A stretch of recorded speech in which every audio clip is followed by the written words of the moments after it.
श्री शिवाय नमस्तुभ्यम. श्री स्वामी समर्थ. भक्तो नमस्कार. तुम्ही आणि तुमचा गोड कुटुंब परिवार स्वस्थ, सुरक्षित, सुखी आणि सदैव समृद्ध राहो, याच प्रार्थनेसोबत मी आजच्या व्हिडिओला सुरुवात करतो. परंतु तत्पूर्वी तुम्हाला मी इथे सांगू इच्छितोय की या व्हिडिओला बघण्यापेक्षा मन लावून ध्यानपूर्वक ऐकल्याने समजून येईल. त्यामुळे शक्यतो या व्हिडिओला अशा ठिकाणी पहा जेथील वातावरण एकदम शांत असेल. जेव्हा तुम्ही पूजापाठ करू लागता, मंत्रजाप करू लागता, तेव्हा तुम्हाला तुमच्या इष्टदेवतेचे, ईश्वराचे अनुभवही होऊ लागतात. जसे की पूजापाठ केल्याने होणारे अनुभव, तर कधी स्वप्नांच्या माध्यमातून तुम्हाला येणारे अनुभव, कधी कोणते संकेत मिळून जातात. तर सर्वात पहिली तुमची ही गोष्ट आहे की जर तुम्ही पूजापाठशी जोडले गेलेले आहात, तुम्ही मंत्रजपाशी जोडले गेलेले आहात, तुम्ही साधना करता आणि तुम्हाला कोणता अनुभव प्राप्त होतो, तो अनुभव कोणत्याही रूपात असू शकतो. तर कधी तो अनुभव तुम्हाला तुमच्या स्वप्नामध्ये ईश्वराचे दर्शन होण्याचाही असू शकतो. तर बघतो, कधीही आपल्या पूजापाठच्या अनुभवांना कोणासही तुम्ही शेअर करू नका, कोणापाशी सांगूही नका.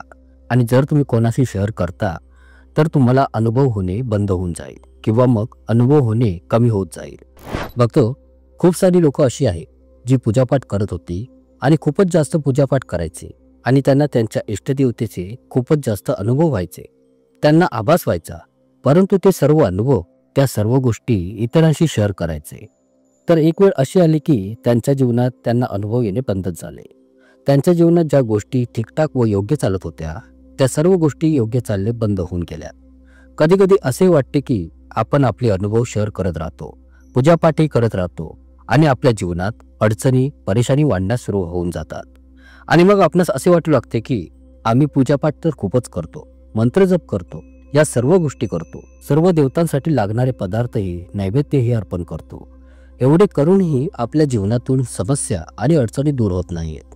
तर बघतो, याचे कारण हे असते की आपण आपल्या गोष्टींना, आपल्या गुपितांना, अनुभवांना शेअर करत असतो. कधी कधी आपणास असे वाटते की आम्ही जो अनुभव प्राप्त करतो कोणत्याही देवीदेवतेचा, मग तो जरी पूजेद्वारे असो, स्वप्नाच्या माध्यमातून असो, तर आपण त्या अनुभवास कोणा ना कोणास तरी सांगावाच. आपल्यामध्ये एक अशा प्रकारचा उतावळीपणा राहतो की जोपर्यंत ती गोष्ट आपण कोणाला शेअर करणार नाही तोपर्यंत ती आपणास खुशी मिळणार नाही, जसे की जोपर्यंत आपला जीव शांत होणार नाही.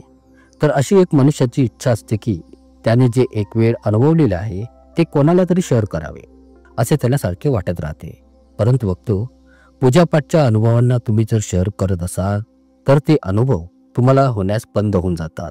आणि नंतर तुम्ही जर पूजापाठ, मंत्रजप जरी करतच राहत असाल तर त्या पूजापाठचा तेवढासा जास्त प्रभाव तुमच्यावर होणार नाही, तुम्हाला त्याचे तेवढेसे फळ मिळणार नाही.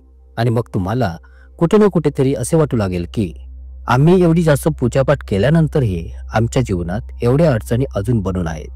तर बघतो, आपल्या पूजापाठच्या अनुभवांना चुकूनही तुम्ही शेअर करू नका. आणि जर तुम्हाला असे वाटते की करायचे आहे तर कोणाशी शेअर केले पाहिजे, तर पहा बघतो, यासाठी गुरु असतात. गुरु हे आपले मार्गदर्शक असतात. काही अशा व्यक्ती तुमच्या जीवनात मिळतील की जे तुम्हाला मार्गदर्शन करतील, जे तुमच्यातील कोणत्याही कमीपणाला बाहेर काढून तुमच्यामध्ये सुधारणा आणतील. असे कधी होत नाही की त्यांनी तुमचे कोणते गुपित बोलणे ऐकले आणि पूर्ण दुनियेला ऐकवले, असे हे गुरु व्यक्ती असत नाही. तर थोडक्यात काय की जे मार्गदर्शक असतात, जे तुम्हाला समजून घेऊन त्याचा अर्थसहित मार्ग दाखवतात, त्यांना तुम्ही तुमचे अनुभव शेअर करू शकता. किंवा मग कोणी तुमचा गुरु आहे ज्यांनी तुम्हाला कोणते मंत्र दिलेले आहे, तर अशा आपल्या गुरुशी पूजापाठचे जे चांगले वाईट अनुभव आहेत ते तुम्ही त्यांच्यापाशी शेअर करू शकता. अशाच प्रकारे आपल्या घराची एक गोष्ट असते जी आपण इतर लोकांना सांगताच कामा नये. तर पहा बघतो, आपण काय करतो की आपल्या अज्ञानाविषयी समजा किंवा आपल्या उत्सुकतेमुळे समजा किंवा मग आपल्या शोअपच्या कारणामुळे समजा, आपण आपल्या घराच्या जेवढ्या पण चांगल्या गोष्टी आहेत त्या आपण इतर लोकांशी शेअर करू लागतो. आता जसे की उदाहरणाच्या स्वरूपात सांगायचे तर तुमच्या मुलांविषयीच पहा. तुमची मुलं आहेत, तुमची मुलं अभ्यासात खूपच चांगले व हुशार आहेत, आपल्या स्वभावात, संस्कारात चांगले आहेत. तर तुम्ही काय करता की त्या मुलांच्या त्या चांगल्या गुणांचा ज्या काही गोष्टी आहेत ते तुम्ही इतरांशी शेअर करता की माझा मुलगा तर खूपच चपळ व हुशार आहे, किंवा माझी मुलगी तर अभ्यासात खूपच हुशार आहे, ती अशी करते, ती तशी करते, तिला स्कूलमधून हे बक्षीस मिळाले, ते बक्षीस मिळाले, आणि तिच्या जीवनात असे आहे तसे आहे. तिच्या जीवनातील सर्व गोष्टी चांगल्या व सुंदर आहेत, ती प्रत्येक गोष्टीत हुशार आहे. तर बघतो अशा प्रकारच्या ज्या गोष्टी असतात ज्या तुम्ही जेव्हा इतरांशी शेअर करू लागता तर तुमच्या मुलांना नजर लागण्यास सुरुवात होते. अशा प्रकारच्या तुमच्या घरामध्ये ज्या खुशी व सुखी असतात, जसे की तुमच्या घरात काही नवीन घडले किंवा मग तुम्ही काही नवीन वस्तू घेणार आहात, काही नवीन येणारे आहे इत्यादी वगैरे, तर पहा बघतो मी आपणास इथे आवर्जून सांगू इच्छितोय की आपोआपच लोकांना माहीत पडणे आणि तुमच्याद्वारे सांगणे या दोघांमध्ये खूपच सटीक फरक असतो. आपोआपच माहीत पडते तर काही हरकत नाही, ते तर माहीत पडेलच. जेव्हा तुम्ही पुढे जाल, तुमच्या जीवनात यशस्वी व्हाल, तेव्हा लोक पाहतील. परंतु या गोष्टींना तुम्हाला स्वतःहून कधी शेअर करता कामा नये.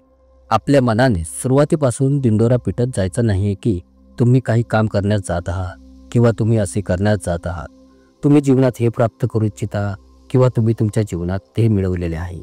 तर बघतो असे केल्याने होते काय की जेव्हा तुम्ही इतर लोकांशी आपल्या या गोष्टी शेअर करू लागता तेव्हा तुमच्या या गोष्टींतील जो चांगुलपणा असतो, जी सकारात्मक ऊर्जा असते, ती हळूहळू घटण्यास कमी होण्यास सुरुवात होते.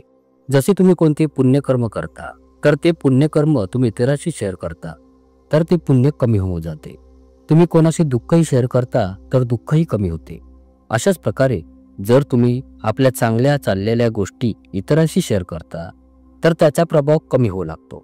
सुख व आनंद शेअर करत जाता तर याचा प्रवाहही कमी होऊन जातो. थोडक्यात काय की आपल्या ज्या घर गृहस्थीच्या परिवाराच्या कुटुंब परिवाराच्या ज्या सुखाच्या आनंदाच्या व खुशीच्या ज्या गोष्टी असतात, ज्या घटना अनुभव असतात, त्या तुम्ही तुमच्या कुटुंब परिवारात शेअर करा, तुमच्या गुरूंपाशी शेअर करा. पण जर तुम्ही कोणत्या दुसऱ्या शोअपच्या कारणामुळे दुसऱ्या कोणापाशी इतरांशी शेअर कराल तर तेथेच तुमच्या जीवनामध्ये त्या सर्व गोष्टी हळूहळू कमी होत जातील, त्यांचा ऱ्हास होत जाईल. बघतो ही सत्य परिस्थिती आहे आणि असे खूप सारे लोकांसोबत असे अनुभव झालेले आहे.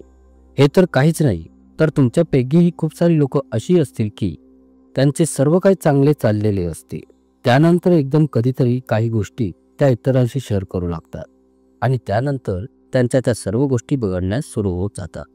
असे झाले असे आणि तुम्ही लोकांनीही हा अनुभव नक्कीच घेतला असेल. खूपच कमी लोक अशी असतील की ज्यांच्यासोबत होऊ शकते की असा अनुभव झाला नसेल, परंतु जास्तीत जास्त लोकांच्या जीवनामध्ये अशा घटना होत असतात, त्यांना असे अनुभव होत राहतात. त्यामुळे बघतो तुम्हाला विनंती करतो की आपल्या आणि आपल्या कुटुंब परिवाराच्या घरातील ही एक गोष्ट तुम्ही कधीच कोणाला शेअर करता कामा नये. आशा करतो की तुम्हाला ही माहिती खूपच आवडली असेल. ब्रह्मांड नायक तोची एक समर्थ. जय जय श्री स्वामी समर्थ. खूप खूप धन्यवाद. अक्कल कोटी जीवन काती आहे.